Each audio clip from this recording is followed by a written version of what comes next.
Olá, viva você! Saúde, paz, alegria, muita sinergia. Em nossa videoaula anterior, falamos do Homo habilis, que viveu entre 2 milhões e 1,5 milhão de anos.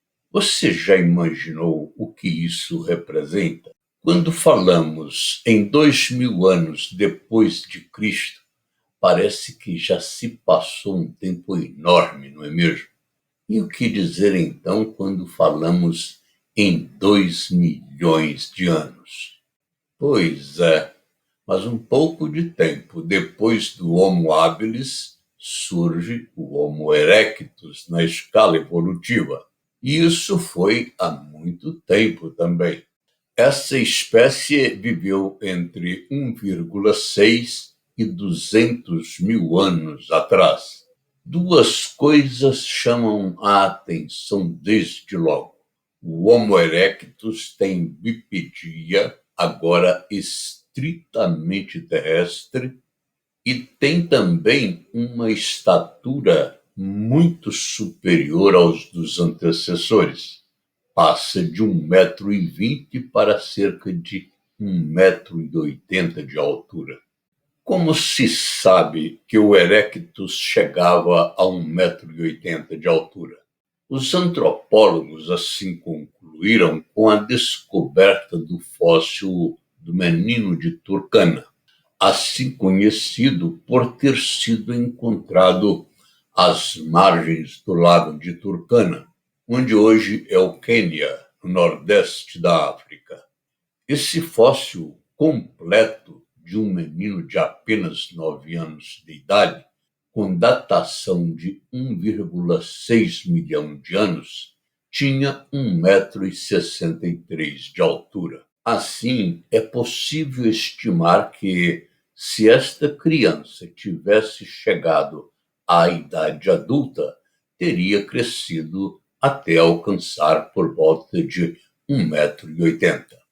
O segundo fato que merece destaque é o tamanho do cérebro, que agora chega a 900 centímetros cúbicos, vale dizer, 500 a mais do que o Australopithecus e 250 centímetros cúbicos a mais do que o Homo habilis. Resumindo, o Erectus tinha uma coluna ereta, andava menos curvado, a bipedia era estritamente terrestre, tinha os braços mais curtos e as pernas mais longas, e um cérebro bem mais evoluído. Mas não era só.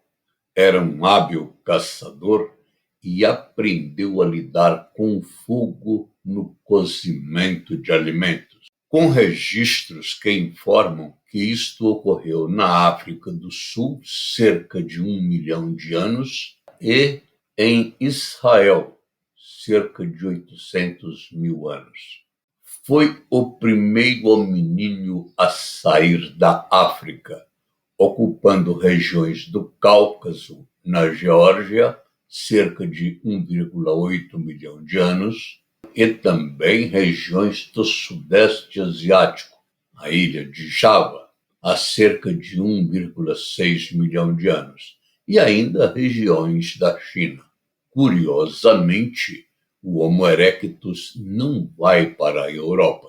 Até o momento, não existem registros fósseis que comprovem a presença do Erectus em território europeu.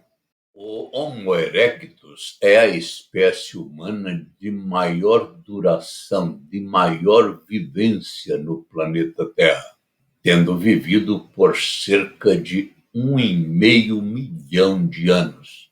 Recorde que dificilmente será batido. Para a neurocientista brasileira Susana Herculano Roussel, foram eles que dominaram o uso do fogo e usaram a técnica para o cozimento dos alimentos.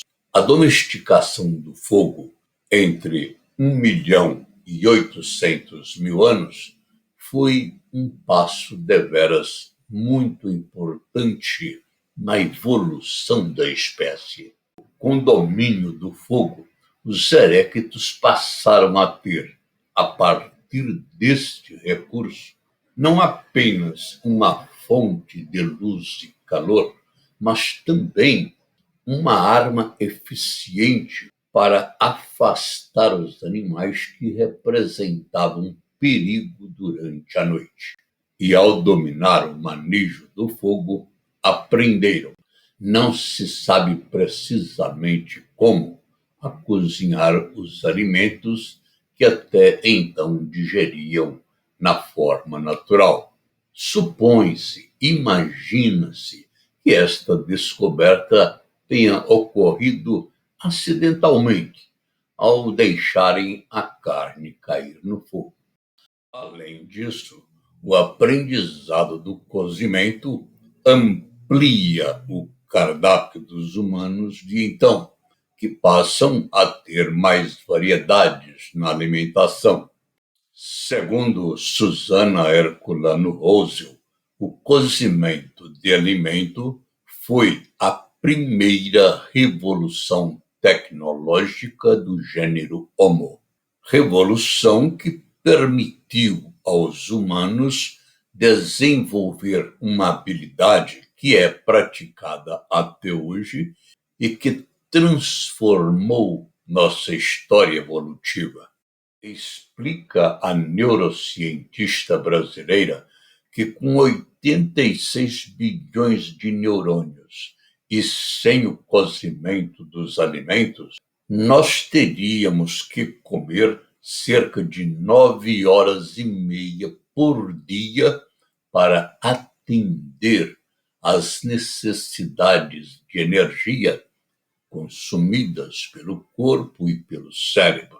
Isso significa que, sem o cozimento dos alimentos, o tempo útil que temos para estudar, para trabalhar, para divertir e para participar de um curso como o Trivium Cebex teriam que ser única e exclusivamente destinados para a busca de alimentos que atendessem a quantidade de calorias exigida pelo corpo humano e, de modo específico, pelo nosso cérebro de 1.350 centímetros cúbicos, que pesa 2% de nosso peso corporal e consome 25% das 2.000 calorias diárias que precisamos para sobreviver. Não teríamos tempo, claro, para outros afazeres. Seríamos como os primatas, que ainda gastam tempo semelhante em busca de alimentos. 8 horas por dia, no exemplo dado pela neurocientista, é o tempo aproximado que gorilas e orangotangos passam comendo alimentos crus para satisfazer a quantidade necessária de calorias. Isto porque, quando se ingere o alimento cru, apenas 30% das calorias são processadas e aproveitadas pelo organismo.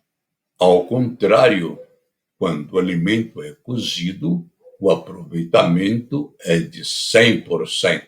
Assim, ao promover essa revolução tecnológica por volta de 1 milhão de anos, os eréctos reduzem drasticamente a quantidade de alimentos necessária para prover o organismo e, por consequência, também reduz drasticamente o tempo gasto no processo de alimentação, pois cozinhar é predigerir os alimentos antes de levá-los à boca.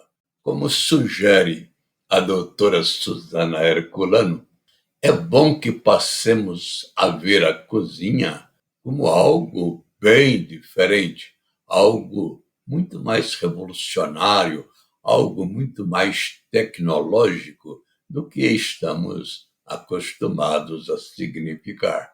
Sem essa revolução tecnológica do cozimento, jamais seríamos o que somos hoje. Se estas informações despertaram sua curiosidade, recomendo fortemente a você ver o vídeo da doutora Susana Herculano Rosel, O Diferencial da Espécie Humana, disponível no YouTube, e que revela fatos importantes relacionados com o nosso cérebro. É um vídeo muito útil no aprofundamento dos nossos estudos. Diante de tantas características evolutivas, não há nenhuma evidência de que o Erectus já tivesse uma linguagem para se comunicar com os membros da espécie. A fala articulada, modulada, mais complexa, não poderia ter aparecido nos erectus mais recentes? Há quem defenda a ideia de que a linguagem falada surgiu de um lento processo evolutivo até alcançar o estágio complexo utilizado a partir do Homo sapiens. Não há, porém, evidências de que o Erectus falava, embora se possa admitir que já possuía algum tipo avançado de linguagem, considerando o tamanho do seu cérebro e considerando também as habilidades que já tinham e já mencionadas aqui anteriormente. O que não é possível precisar é se essa linguagem era apenas gestual ou se já era acompanhada de algum tipo de vocalização. É certo, porém, que não tinha o domínio de uma linguagem mais complexa, mais comunicativa, que apenas surge, segundo as evidências, por volta de 50 mil anos atrás. Já nos últimos tempos do Paleolítico Superior, quando o Homo de Neandertal chegou a viver contemporaneamente com o Homo sapiens. Será que o Homo de Neandertal, o próximo da escala evolutiva, chegou a desenvolver essa linguagem falada? É o que investigaremos em nossa próxima videoaula, que, tenho certeza, trará informações surpreendentes para você. Estou à sua espera. Até lá!